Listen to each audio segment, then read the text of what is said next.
bir jinni tomni ustiga chiqib olib, tushmayman, hech qachon tushmayman, kim nima desa desin, tushmayman deb tursa, doktor bunday qarab, menga qara, tushasanmi yo'qmi? Yo'q, tushmayman. Miltiq bilan otaman desa, otsang ot debdi. Tushmayman debdi. Haligi doktor miltiqni olib kelib o'qladim, ko'ryapsanmi? Otaman, tush desa, otsang ot, tushmayman. Tush, otaman, 3 gacha sanayman.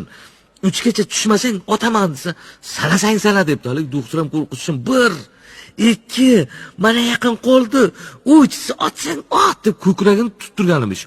Tushmayman desa, doktor bu yonda bitta jinni kelibdi-da. Doktor debdi. Miltiqni menga bering debdi. Doktor ham miltiqni nima qilasan sen? Bering, men tushirib beraman debdi. Doktor ham miltiqni shuni jinniga bersa, jinni miltiqni shunda olib, "Oy" deb jinniga qarab. Jinni ham "Ha" deb, "Tush" desa, "To'xtab tur, bo'ldi tushaman" deb, jinni ham yugurib chiqibdi. Doktor hayron bo'lib, "Menga qara, ama otaman dedim, shuncha narsa qilib tushmading. Nimaga buni bir og'iz yolg'ondan tush otaman desa tushding" desa, "A bu jinnida doktor otib qo'yishi mumkin" deymish.